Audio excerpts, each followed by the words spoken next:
अस्सलाम वालेकुम, मेरा नाम डॉक्टर मोहम्मद अवैस अनवर है और हम लियारी का NTS का 2014 का पेपर डिस्कस कर रहे हैं। ये क्वेश्चन यहाँ दिया हुआ है, इसके ऑप्शंस आगे हैं। Lymphocyte function as two. Lymphocyte क्या होते हैं, सबसे पहले तो ये देख लेते हैं हम। हमारे पास ब्लड के अंदर तीन तरह के सेल्स होते हैं। एक को हम कहते हैं, ये हमारे पास ब्लड हो गया। ब्लड के अंदर तीन तरह के सेल्स हैं। एक हमारे पास होते हैं RBC, जो रेड कलर के होते हैं, जिनका काम होता है गैस की ट्रांसपोर्ट। ये ऑक्सीजन को लेकर जाते हैं लंग्स से बॉडी के डिफरेंट पार्ट्स में, और वहाँ से कार्बन डाइऑक्साइड को लेकर आते हैं लंग्स के पास। तो गैस एक्सचेंज, गैस की transport of oxygen and carbon dioxide, ये RBC का फंक्शन होता है। एक हमारे पास सेल्स होते हैं जिन्हें हम कहते हैं प्लेटलेट्स। प्लेटलेट्स का फंक्शन होता है ब्लड क्लॉटिंग। कभी भी अगर इंजरी होती है और ब्लड लीक करने लग जाए तो उसे रोकने का काम होता है प्लेटलेट्स का।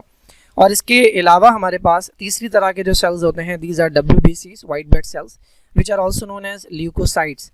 इन्हें हम कहते हैं पुलिस ऑफ द बॉडी, क्योंकि ये हमें डिफेंस प्रोवाइड करते हैं। अब ये जो ल्यूकोसाइट्स हैं, इसके अंदर हमारे पास दो मेन टाइप्स होती हैं।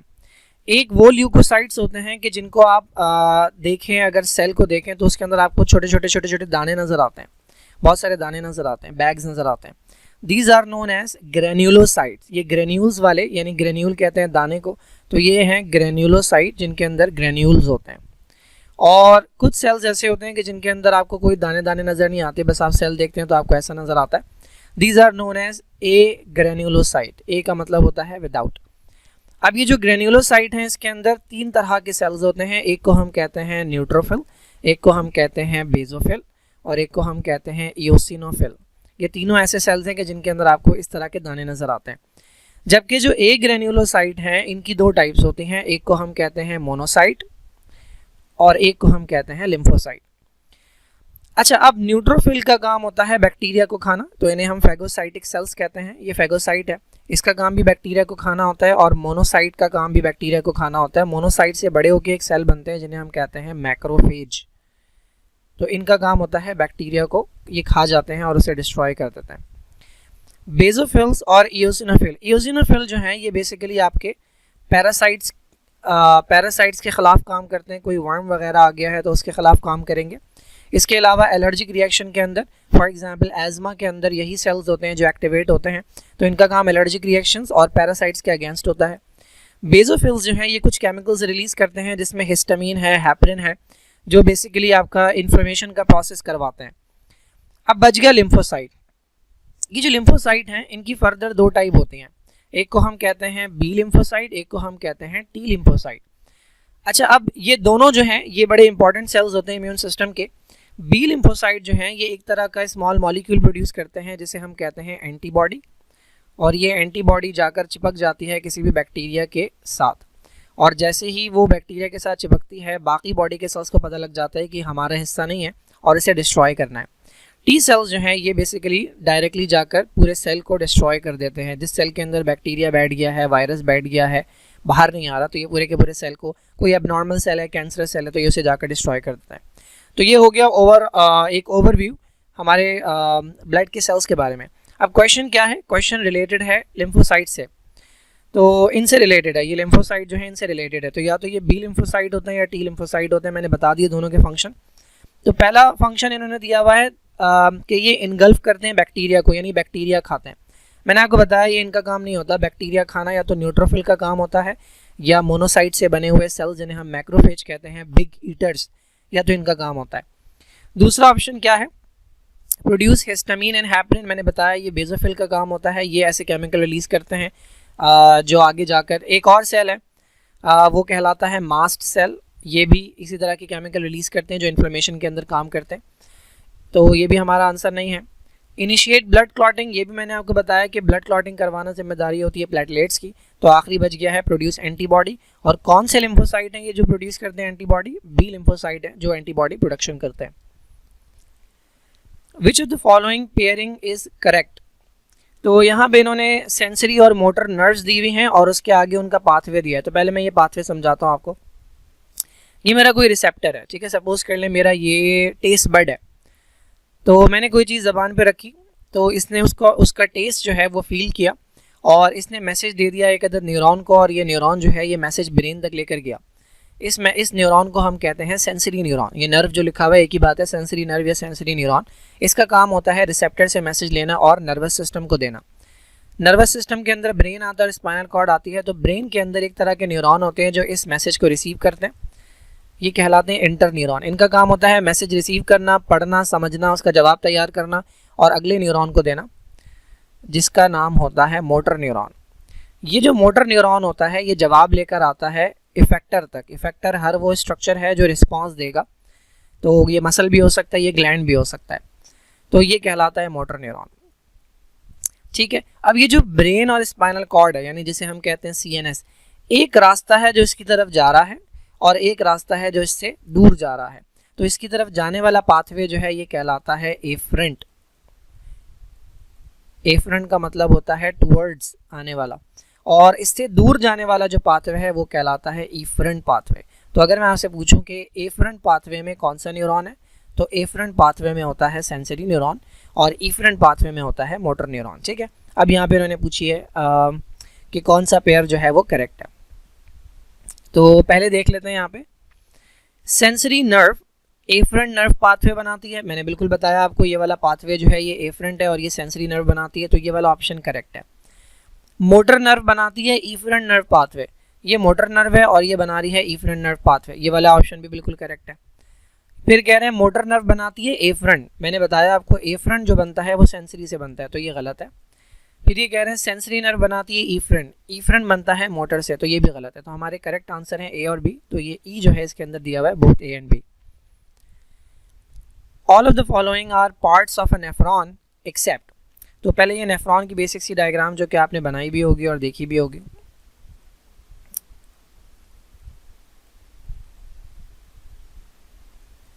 तो ये एक सिंपल सी डायग्राम है नेफ्रॉन की।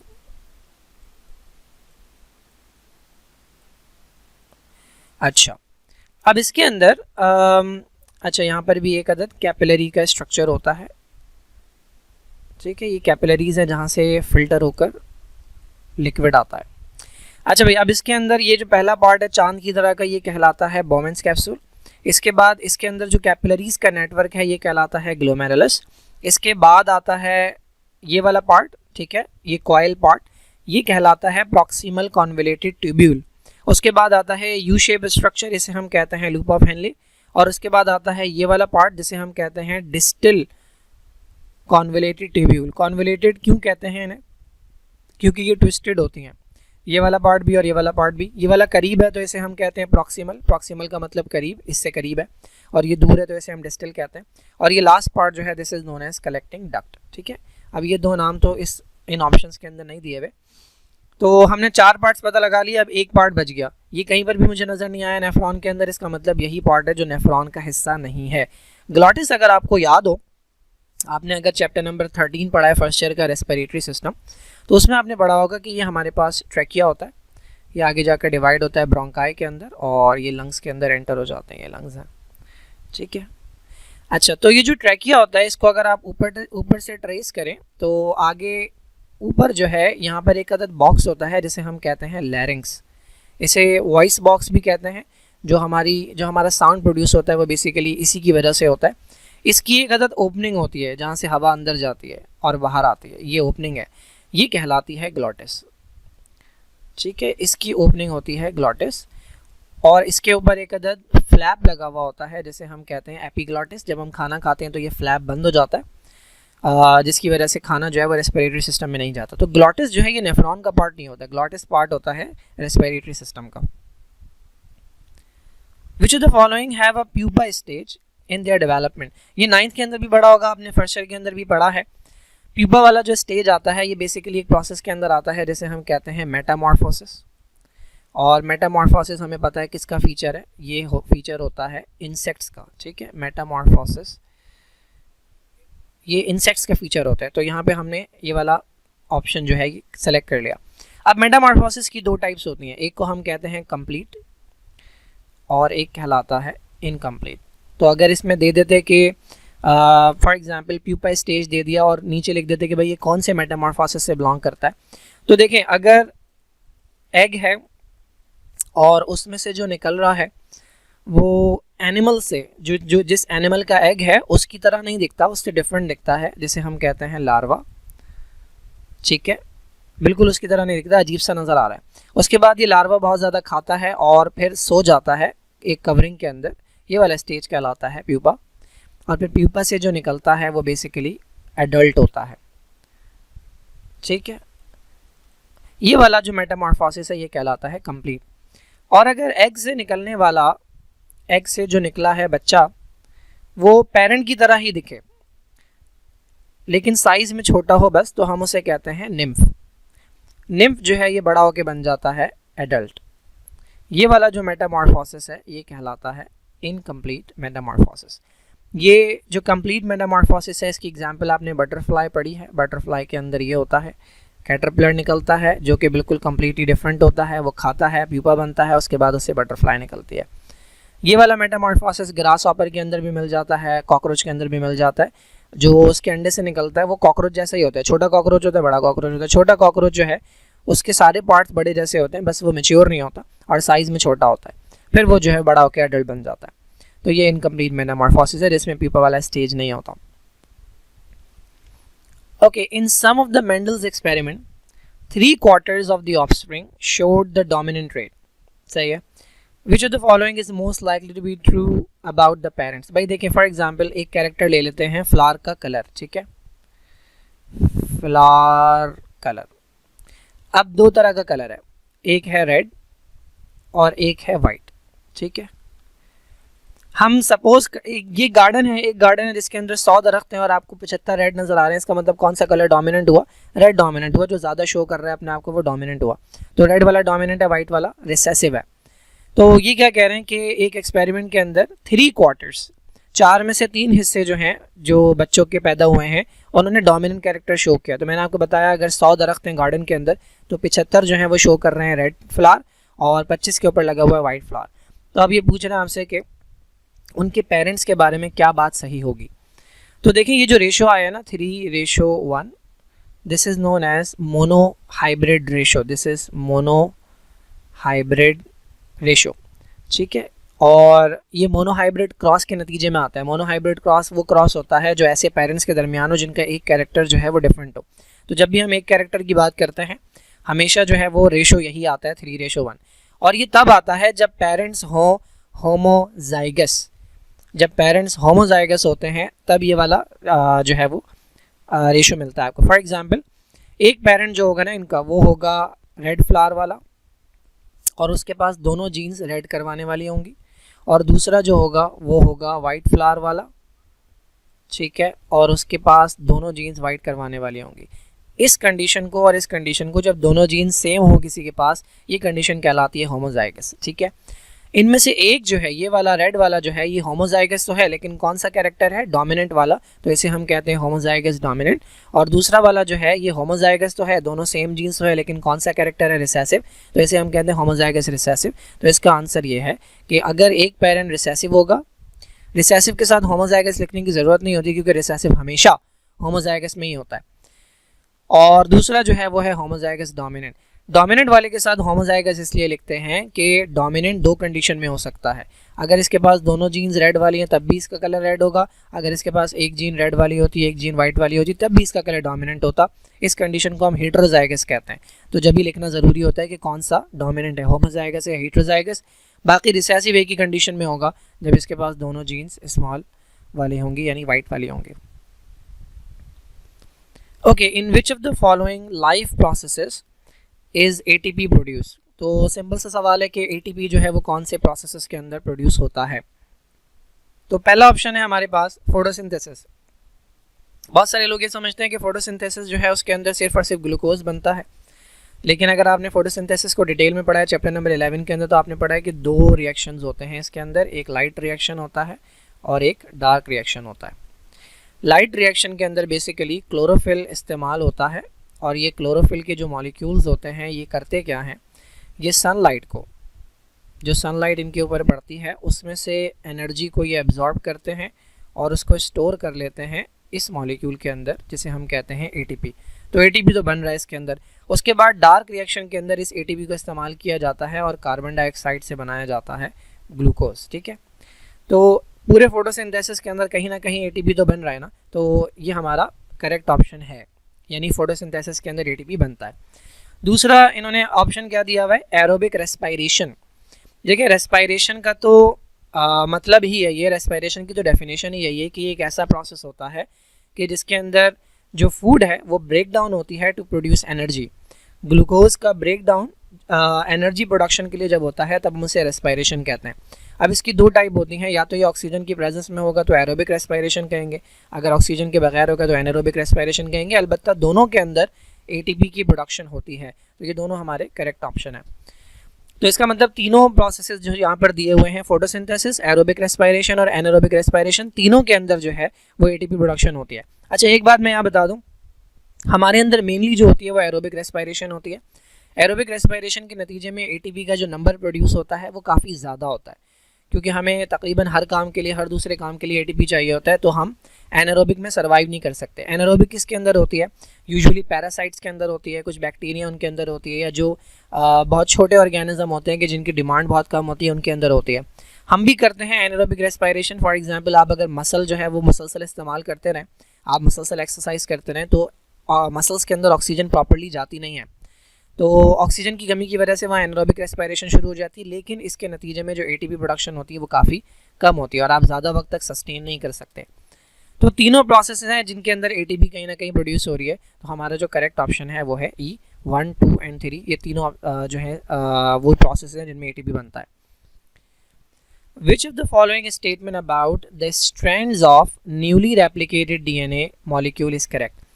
तो भाई ये हमारे पास एक अदर डीएनए का मॉलिक्यूल था, तो हुआ ये कि इसने बनानी है अपनी कॉपी। तो कॉपी कैसे बनती है, पहले डीएनए के दोनों धागे हो जाते हैं अलग, ये एक धागा है और ये दूसरा धागा है, ये अलग हो गया। पूरे के पूरे एक साथ अलग नहीं होते, मैं सिर्फ समझाने के लिए बता रहा हूँ।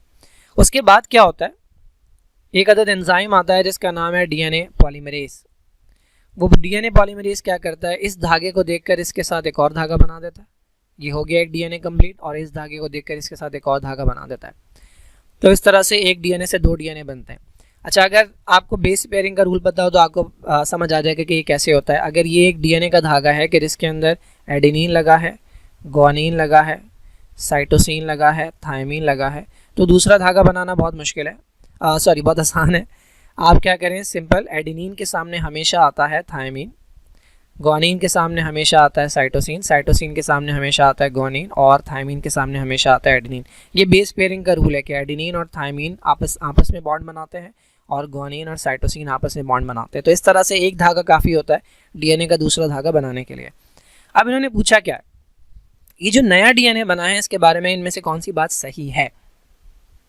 तो पहली स्टेटमेंट अगर आप देखें, पहली स्टेटमेंट कहती है कि भाई both strands are made up of newly assembled nucleotides, यानी जो नया डीएनए बना है इसके दोनों धागे जो है वो नए न्यूक्लियोटाइड से बने। क्या ये सही है? ये बिल्कुल गलत बात है, क्योंकि अभी हमने देखा कि जब नया डीएनए बनता है तो उसमें आधा डीएनए पुराना होता है, यानी एक धागा पुराना वाला होता है और एक धागा नया बनता है। तो ये कह रहे हैं दोनों धागे नए बने, ये गलत बात है। वन स्ट्रैंड इज न्यू, बिल्कुल सही है, and the other is part of the original molecule, बिल्कुल सही है। ये वाली स्टेटमेंट हमारी सही है कि एक डीएनए का धागा जो है ये नया है और एक पुराने वाले से मिला है, ये बिल्कुल सही बात है। तो यही हमारा आंसर है, बाकी देख लेते हैं। Both strands contain some nucleotide from the original molecule, बिल्कुल ऐसा नहीं होता। ये कह रहे हैं कि भाई दोनों के अंदर ना कुछ कुछ पुराने वाले न्यूक्लियोटाइड होंगे, ऐसा नहीं होता।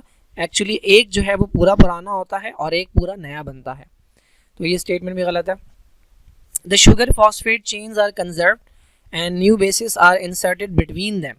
अच्छा ये क्या है भाई, तो अगर आपने न्यूक्लियोटाइड का स्ट्रक्चर देखा है तो ये बेसिकली हमारे पास 5 कार्बन वाला कार्बोहाइड्रेट होता है। ये ऑक्सीजन है, ये पहला कार्बन, ये दूसरा कार्बन, ये तीसरा, ये चौथा और ये 5वां कार्बन। 5वें कार्बन के ऊपर लगा होता है फॉस्फेट और पहले कार्बन पे लगा होता है नाइट्रोजनस बेस, ठीक है। इसके ऊपर इसी तरह का एक और न्यूक्लियोटाइड होता है, इसी के ऊपर एक और न्यूक्लियोटाइड होता है।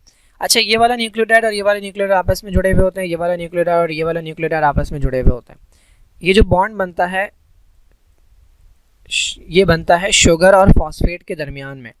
तो ये पूरा जो ये वाला हिस्सा है नाइट्रोजनस बेस को हटा के ये कहलाती है शुगर फॉस्फेट बैकबोन।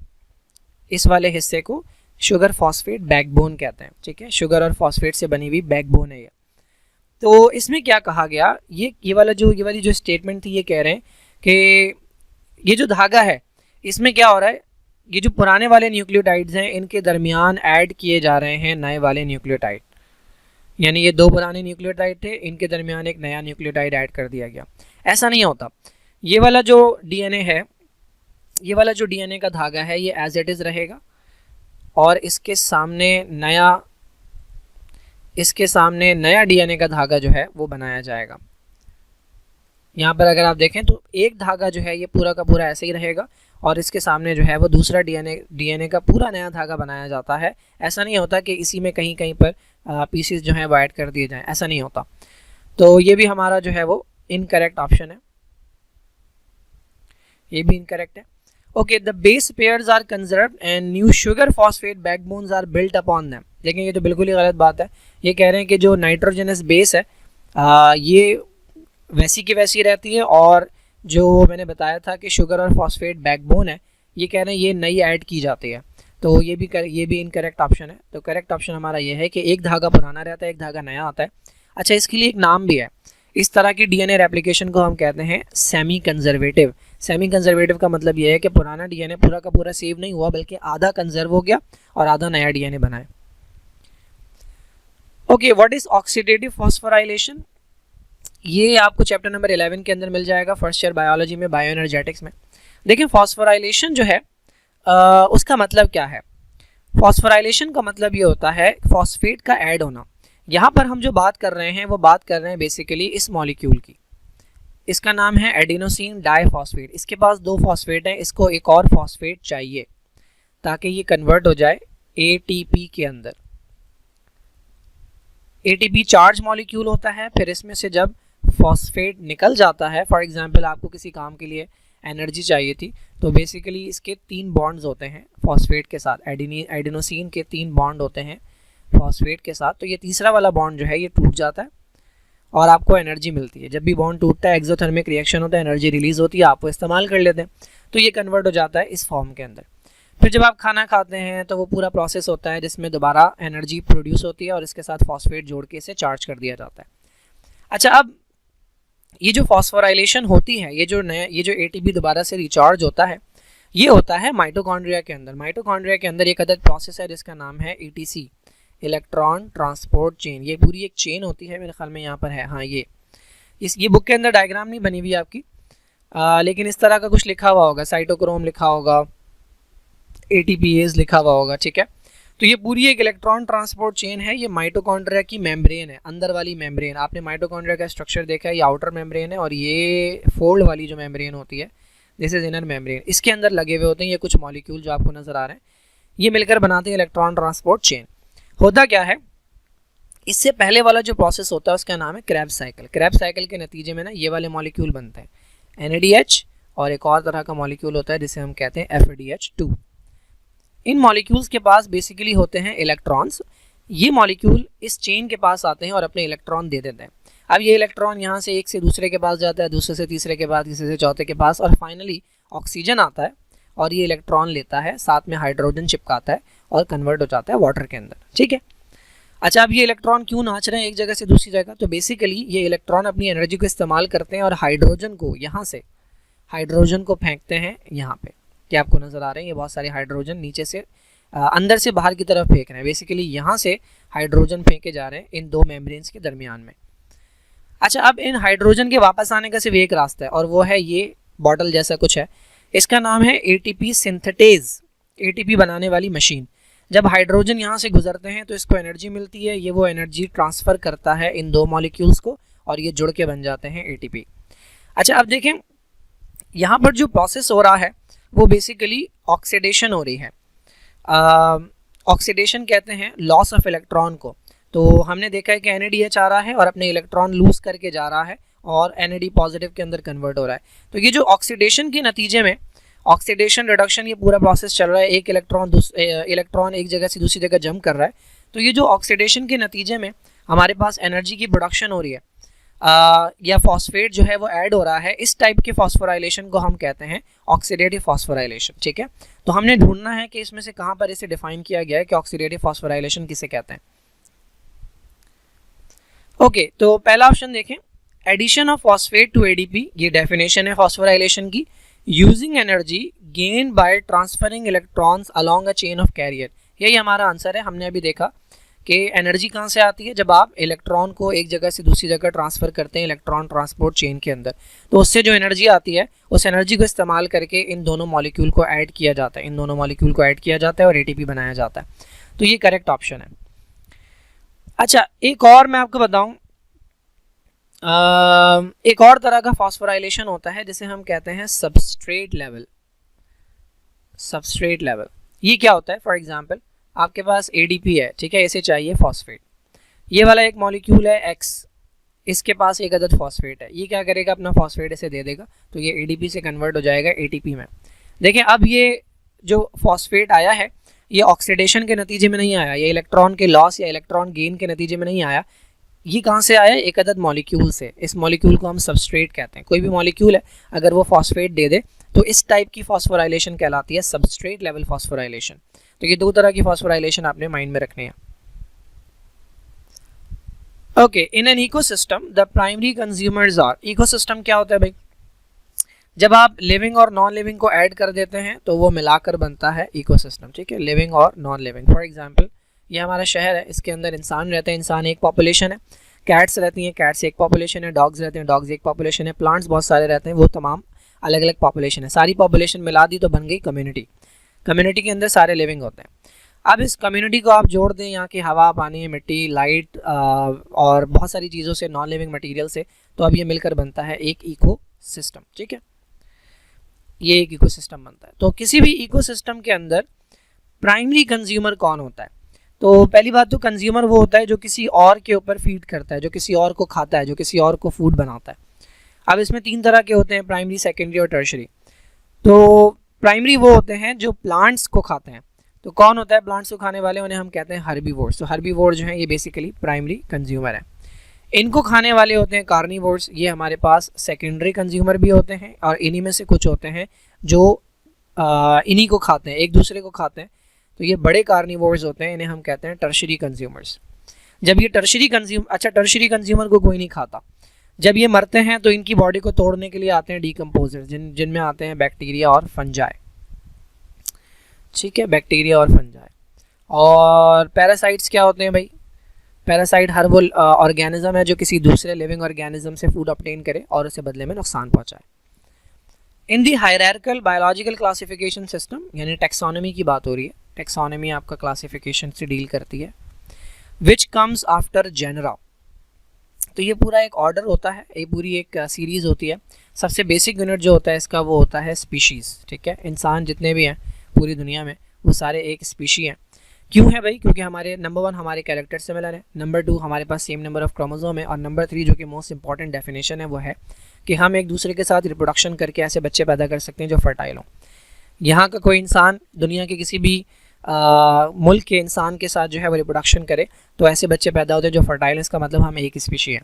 मिलती जुलती स्पीशी जो होती है उन्हें मिलाकर रखा जाता है एक बड़े डब्बे के अंदर, जिन्हें हम कहते हैं जेनरा, या जिसे हम कहते हैं जीनस। तो इंसान जो है वो बंदरों से मिलता है, तो इन दोनों को मिलाकर जो है वो एक डब्बे के अंदर रखा जाता है, उसे जेनरा या जीनस कहते हैं, ठीक है। मिलते जुलते जीनस जो हैं उन्हें मिलाकर रखा जाता है एक अदद फैमिली के अंदर। तो जेनरा से ऊपर जो आता है वो बेसिकली होती है फैमिली, ठीक है। फैमिली के ऊपर जो है वो ऑर्डर होता है, ऑर्डर के ऊपर जो है वो क्लास होती है, क्लास के ऊपर फाइलम होता है, फाइलम के ऊपर किंगडम होता है। तो ये चैप्टर नंबर 5 के अंदर जो है फर्स्ट ईयर बायोलॉजी में पूरी सीरीज़ आपको मिल जाएगी।